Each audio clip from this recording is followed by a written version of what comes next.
Դուք դիտում եք Ադրբեջանի եւ Հարավային Կովկասի տարածաշրջանի գլխավոր լուրերը CBC-ի հայկական ծառայության ալիքում։ Բաժանորդագրվեք մեր ալիքին Ադրբեջանում եւ նրա շուրջ տեղի ունեցող իրադարձություններին իրազեկ լինելու համար։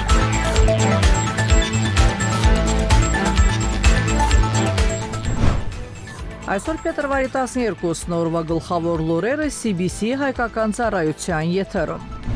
Ադրբեջանի փորձը պետք է արտացոլվի թվային աշխարհում Իլհամ Ալիև։ Արևմտյան Ադրբեջանի համայնքը դատապարտել է Եվրախորհրդի պատգամավորների հայտարարությունը։ Քննարկվում է Իջևանն Ադրբեջանի երկաթուղին միացնելու հարցը։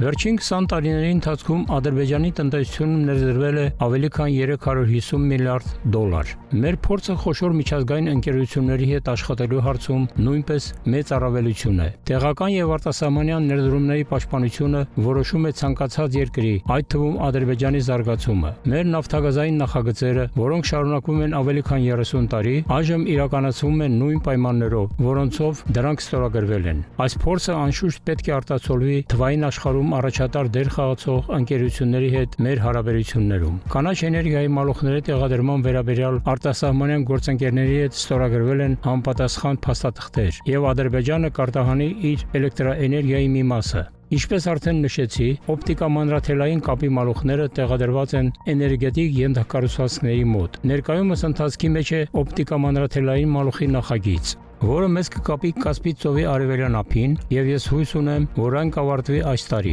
Այսպիսով կապահովի արևելքի ուղղությամբ կապը, եւ մենք պետք է աշխատենք արևմուտքի ուղղությամբ նոր կապերի վրա։ Ադրբեջանը աշխարհի այն հազվագյուտ երկրներից մեկն է, որն արդեն իսկ ռազմավարական գործընկերության մեջ է աշխարհի առաջատար ուժային կենտրոնների հետ։ Դժվար կլիներ գտնել մեկ այլ երկիր, որն այդքան շատ առավելություններ ունի։ Հետևաբար դրանցից չօգտվելը բացարձակապես անընդունելի է։ Հաշվի առնելով այս ամենը, պետք է մշակել առաջիկա աշխատանքների հետ կապված կոնկրետ գործողությունների ծրագիր։ Այս մասին Ադրբեջանի նոր թվային ճարտարապետությունը խորագրով խորհրդակցության ժամանակ հայտարարել է նախագահ Իլհամ Ալիևը։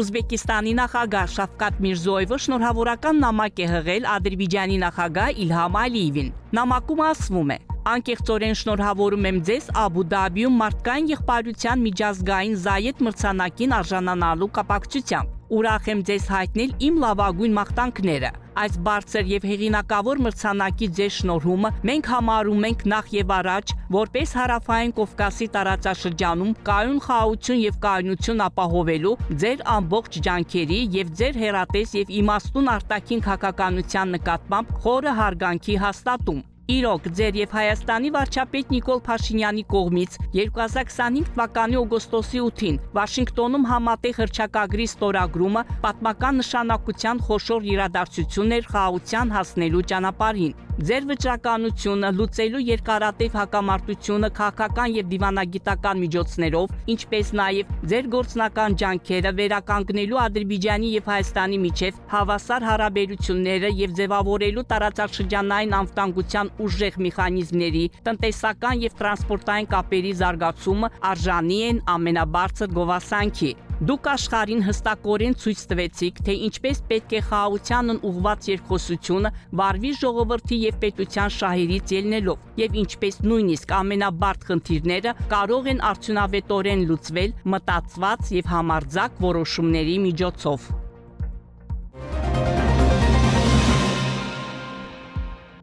Հայաստանը քննարկում է նաև Իջևանը Ադրբեջանի երկաթուղին միացնելու հարցը։ Կառավարություն խորհրդարան հարցոպատասխանի ընթացքում հայտարարել է Հայաստանի վարչապետ Նիկոլ Փաշինյանը։ Ապա շրջափակման համատեքստում գործնականում չկա այնպիսի ճանապարհ կամ երկաթուղի, որի բացման կամ վերաբացման հարցը չքննարկվի, ասել է վարչապետը։ Փաշինյանը միևնույն ժամանակ հայտնել է, որ սողանքների հետևանքով երկաթուղու հաղարցնի հատվածը ընդհատված է։ Ըստ վարչապետի, սակայն դա լուծելի խնդիր է։ Եթե այդ երկաթուղին բեռնվածության պոտենցիալի ցույց դնի, շահութաբերության հեռանկար ունենա, դա կարող է տեղի ունենալ, ընդգծել է վարչապետը։ Փաշինյանը հայտնել է նաև, որ ուսումնասիրությունների համաձայն Ադրբեջանը Թուրքիայի հետ կապող ամենակարճ ճանապարհը հենց Իջևանով է։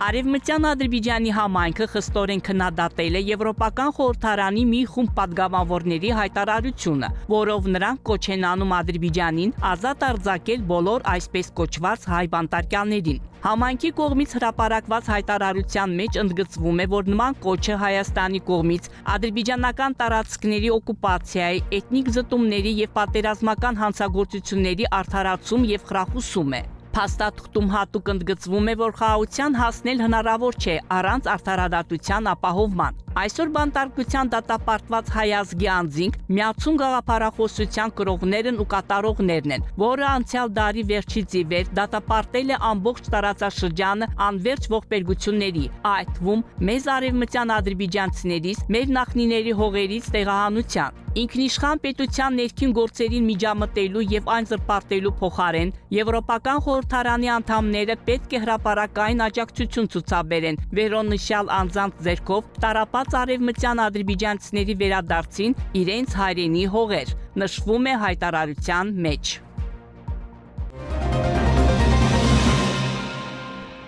Թուրքիան եւ Հունաստանը ստորագրել են համագործակցության 7 փաստաթուղթ տարբեր ոլորտներում։ Հունաստանի վարչապետ Կիրիակոս Միցոտակիսը եւ Թուրքիայի նախագահ Ռեջեփ Թայիփ Էրդողանը մասնակցել են ստորագրման եւ փոխանակման արարողությանը։ Երկու երկրների նախարարների կողմից ստորագրվել է 6 փաստաթուղթ, իսկ Թուրքիայի եւ Հունաստանի կառավարությունների միջև համատեղ հռչակագիրը ստորագրել են Էրդողանը եւ Միցոտակիսը։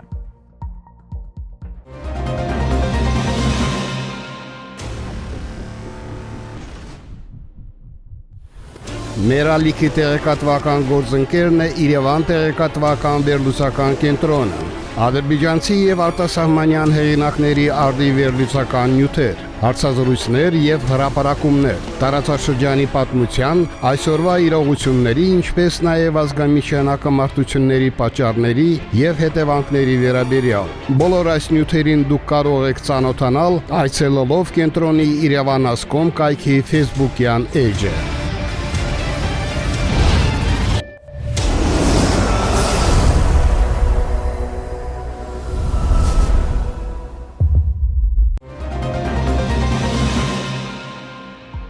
Ուրիշի դժբախտության վրա երջանկություն չես կառուցի։ Այսօր հարյուրավոր հայեր լքում են Ադրբեջանի հետ սահմանամերձ գյուղերը, որտեղից 1990-ական թվականների սկզբներին դաժանաբար վտարվել են ադրբեջանցիները։ Արագ տեմպերով դատարկվում է Տավուշի մարզի Մովսես գյուղը։ Մարդիկ վաճառում են իրենց ունեցվածքը ու լքում գյուղը։ Արտահոսքի պատճառը գյուղի բնակիչներից մեկը համարում է զանգվածային աղքատացումն ու գործազրկությունը։ Ոչ завод կա, ոչ գործարան կա, ոչ ֆաբրիկա կա։ Հիմնական քննեցին Ռուսաստանն։ Փակ դռներ շատ կան։ Հա, շատ տներ են փակվել, շատ։ Հիմնականում ընդեղ են։ Աշխատանք, ընտանիք պահել։ Հիմնականը դրա համար գնացին։ Իրանց ընտանիքները, հետո դե ասեց քնում էլի։ Իրան գնացին, հետո ընտանիքը երեխեք ընդեղ դպրոց ինստիտուտ, համալսարան, չգիտեմ եք ոչ։ Ու տենց էլ մնում էլ է, շատ ափսոս։ Մովսեսու խոսքով գյուղում անմխիթար սոցիալ-տնտեսական իրավիճակ է տիրում, ոչ նախկին, ոչ էլ գործող իշխանությունները պատշաճ ուշադրություն չեն դարձնում սահմանամերձ գյուղերի զարգացմանը, նման կարծիք են հայտնում նաև հայաթաղի բնակիչները։ Երիտասարդներ կան գյուղում։ Այդ քիչ են մնացել էլի։ Հիմնականը գնացել են։ Ջահելությունը իրանք են գնալու։ Իրանք են գնալու էլի։ Աշխատատեղ եւ խաղաղություն։ Եթե ամեն ինչ անվտանգ գլի, խաղաղություն, աշխատատեղեր են, ոչ մեկը չի գնա։ Գները թանկ են ամեն ինչ էլի։ Տրակտորների գործնելա թանկ, սալերկա բենզինը թանկ են, ամեն ինչը թանկ է։ Բայց ժողովրդի թոշակը, աշխատավարձը կոպեկներ են։ Հոսանքը լավ լինի, գազը, ջուրը լավ լինի։ Մի քիչ էլ սոված չմնանք, յոլա գնանք ապրենք, ընտանիքով շատենք։ Խաղաղություն լինի առաջի կարևորը։ Մի տղաս երկու հատ բարձրագույն ավար, մի դարսերնա։ Խի բդի է տարես երկի։ Այդ արտագաղթի հարցը Խիվը դետա։ Ես էլ առոսու չուլ է, պետք է բիժապ չէ բլա։ Էսի չէ, էսի չտա, սաղի խարնել է, սաղի մեկի վեր է գերել է։ Էսի երգիր, հա։ Հայաստանի վիճակագրական կոմիտեի տվյալների համաձայն վերջին 5 տարիների ընթացքում ավելի քան 40,000 մարդ լքել է Ադրբեջանի հետ սահմանակից տարածքները։ Ոմանք ելքը տեսնում են Ադրբեջանի հետ հարաբերությունների կարգավորման մեջ։ Գյուղի բնակիչները համոզված են, որ տրանսպորտային հաղորդակցությունների ապաշրջափակումը կապահովի տարածաշրջանի բարգավաճումը։ Մարդիկ դուրս կգան սոցիալական ծանր վիճակից եւ կսկսեն լավ ապրել։ Դուք դիտեցիք օրվա գլխավոր լուրերը CBC-ի հայկական ծառայության ալիքում։ Բաժանորդագրվեք մեր ալիքին, հավանեք եւ մեկնաբանեք, որպեսզի մեր լուրերը ավելի շատ մարդ կարողանա դիտել։